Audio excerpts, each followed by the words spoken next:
just to get to more positives and negatives of this team. What do you think the strengths and weaknesses of this club is? You know, I mean, I'll start off with the strengths. From what we've seen in preseason. yeah, I it's mean, like this is like we haven't even driven this car off the lot yet, so we're just looking at it. For sure, the strengths from past years is going to have to be ball movement. I mean, the ball is just moving around beautifully in preseason. You obviously have some bonus now running things for a full year. It's going to help out a lot. But it's just beautiful to see. The Kings are always an ISO team, and that's a reason they've been so bad. Especially they didn't have guys who should ever be going ISO, really. So I mean, you have Fox and you have Barnes, but I mean, it kind of ends there. So it's been awesome to see the ball movement. I hope that continues all season long because the best teams, they're the teams with the highest assists, per made shot. So. Yeah, they had Um, the 7th best assist percentage in preseason at 66.9%. Wow. No, that's awesome. And it's just something that's going to have to continue.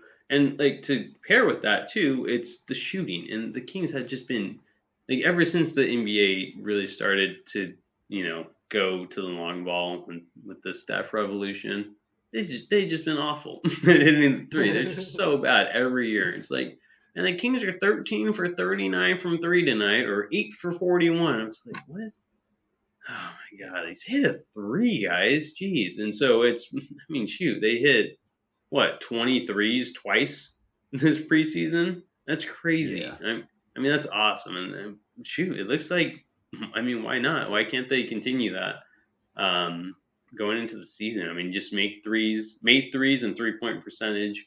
That's going to be huge. And they have the pieces to do it. They got Herter, they got Oh Monk, yeah. Fox hopefully can boost that percentage a little. Murray looks like he's going to be knocking down threes all year long. Barnes is a very underrated 3-point shooter. I think he shot like 40% from three last year. Yeah. Yeah, With so like the it's second most attempts on the team behind Buddy Hield. And forgot about Buddy. this team they hit 11.4 3-pointers a game, which is good for 25th in the league, at a 34.4% clip from that range, which is good for 24th in the league. And McNair has turned a weakness into a strength. And you can already tell. I mean, we're looking at it on paper in four preseason games. But I don't think there's any doubt that this is definitely a strength of the team. Especially if you get a little bit of, even that moderate, 34% shooting from three from Fox and a more consistent year from three from Davion Mitchell. Like, I mean, you're looking at a situation where Harrison Barnes is like your first best 3-point shooter, to being like not a primary option as a 3-point shooter, but and that's all for the better. He's still going to hit his looks and get them. Mm-hmm. So, and it's like, you think about it, it's like, man, like 2 out of every 5 shots they shoot are like threes, and it's about the same ratio for the shots they make. And so like it's big volume and it works. And so definitely a nice strength, and they're going to need it. 100%. What about you? What do you got for strengths? I think you hit the 2 strengths that I like. I would extend the ball movement to also just the player movement, getting up and down the floor, getting back on defense, but also getting back on offense quickly and keeping the defense on their heels. That just constant movement, just the frenetic energy that Mike Brown's bringing. But I think a huge strength of this team is rebounding. And, this team in the preseason, well, first of all, like they have Sabonis, they have, like I said, they have Trey Lyles. Keegan Murray is a hard worker on the glass. We'll see what he does this season. Harrison Barnes is a very efficient player on the glass who's done very well in the offensive glass in preseason. And, backing up some of these guys, they got some other size and whatnot. They're going to be a good rebounding team. And in the preseason, they ranked 7th in offensive rebounds a game and 9th in rebounds. And they gave up the second least offensive rebounds. So they're securing possessions. And again, that's a small sample size, but that was a huge problem last season. They never secured possessions. You could see it is that freaking, Danny Glover and Lethal Weapon, like, I'm getting too old for this shit. Seeing freaking Alvin Gentry go like, yeah, everybody needs to get active on the glass, like after a game where they lose the rebounding battle by like 25, and he's just sitting there rubbing his forehead, just being like, it's everybody's got to be active. You have to secure possessions. That's part of defense, and it just seems like everybody gets that on this squad. And like I said, some of the guys I highlighted there, like they have some really proficient rebounders. And rebounding is a lot like defense in the sense that, everybody's got to be committed to it. And when you combine it with that, got to move it all the time, get your butt up the floor, like that's just a perfect balance. Because there's so many teams that'll attack the glass and then they're giving up points in transition. You know how it works. They need to keep, if they can keep that balance like they're doing, that's pretty good. They were giving up, I think, the least fast break points in the preseason as well. So just to add that in there. But again, they were a lot stronger than these teams they were playing. Like that last game against LA, that was a really bad team.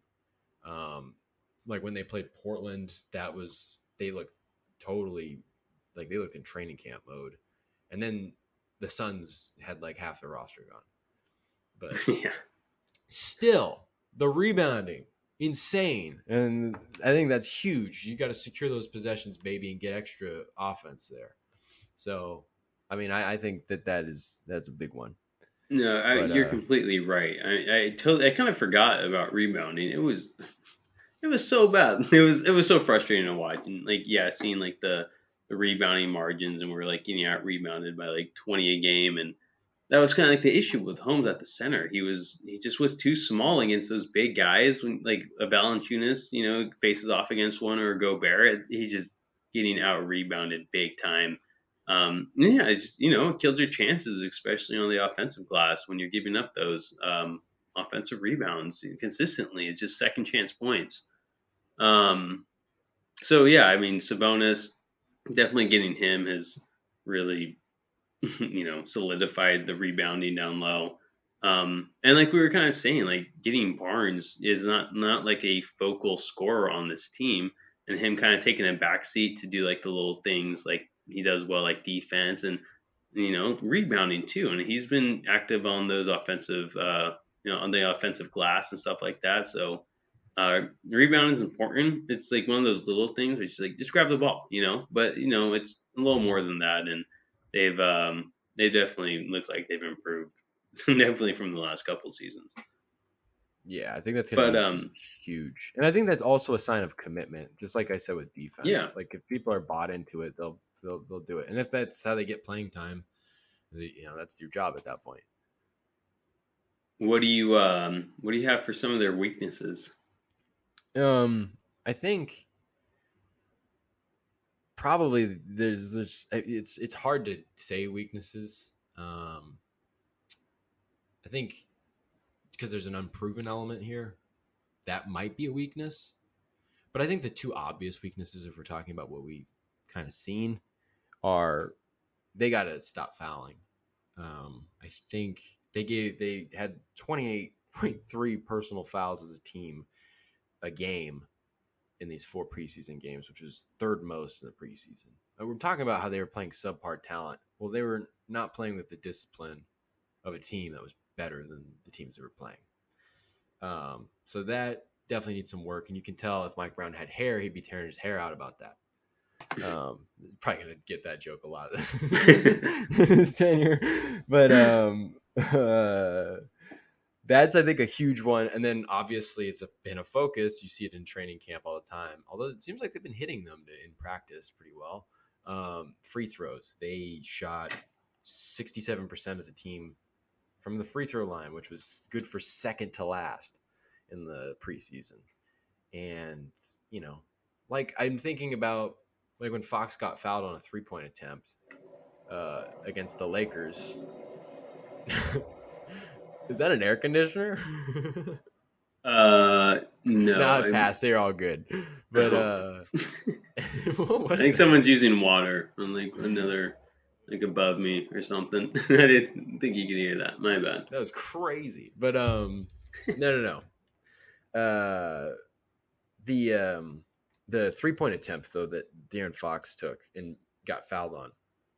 You know, it's three, opportunities for points, an easy bucket there, and he goes up there and muffs the first two and gets the last one. And it's just like you gotta be able to get those. You really gotta be able to capitalize on those opportunities. Um, it sounds like such a tough ass thing to say, but it's just like that's kind of. I mean, that you hear it at every level of basketball. From the one level of basketball I played from, but you got to hit those shots. Those are free points, and you think about it, it's like, well, what was if that becomes something in a big moment where Fox needs to hit at least two or three, and you're not sure he can. I don't know. Maybe the clutch factor comes into things. I don't know, but it's just also like, what if that's a 4-point play opportunity? Are you going to be able to capitalize on those? Are you going to be able to get that free throw, that cherry on top? I don't know. It extends from the top down. I mean, like everybody's got to be able to hit these. They're shooting 67% as a team, and you can't do that. That's really bad. Yeah, no, it's terrible. It's frustrating to watch. Ever since Fox came into the league, he's been a bad free throw shooter for a guy who gets to the line, more often than not.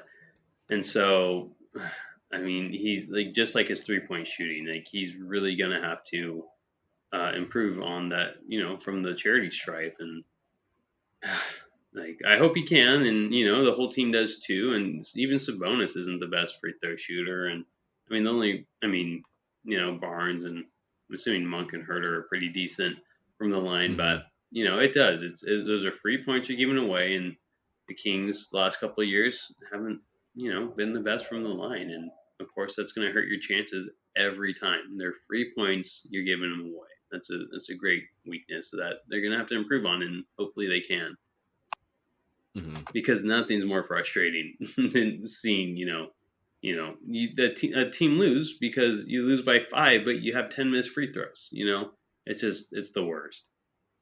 Yeah, and especially when just kind of the way the league works now is just like you can lose by a few possessions. You know, you got to maximize any opportunity to score. Like you can't. I don't even think there are words to express how important that is. Um, in such an offensive centric league, you got to be able to maximize every opportunity, and free throws are big. So they got to shoot at least. They got to get that percentage up pretty significantly. Get it at least up into the mid 70s.